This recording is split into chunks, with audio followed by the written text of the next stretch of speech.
আসসালামু আলাইকুম।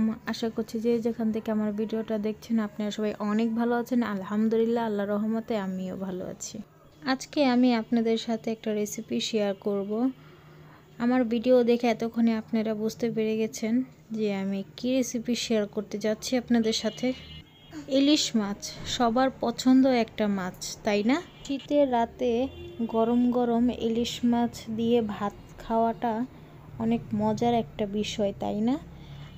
আজকে আমি ইলিশ মাছ রেসিপিটা যেভাবে করি সেটাই আপনাদের সাথে শেয়ার করব। আশা করছি ভিডিওটা আপনাদের কাছে ভালো লাগবে।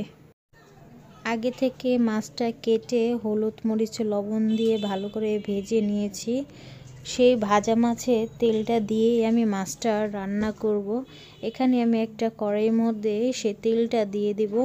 এখানে কতগুলো পেঁয়াজ কুচি হালকা বাদামি কালার করে নিয়ে আগে থেকে আমি বাটির মধ্যে 1 চামচ হলুদের গুঁড়ো, 1 চামচ মরিচের গুঁড়ো, লবণ, একটু পানি দিয়ে আমি মিশিয়ে রেখেছি। সেটাই আমি পেঁয়াজের মিশ্রণের সাথে দিয়ে দেব। লাল টমেটোগুলো আছে না, সেই টমেটোগুলো কুচি করে এখানে আমি দিয়ে দেব।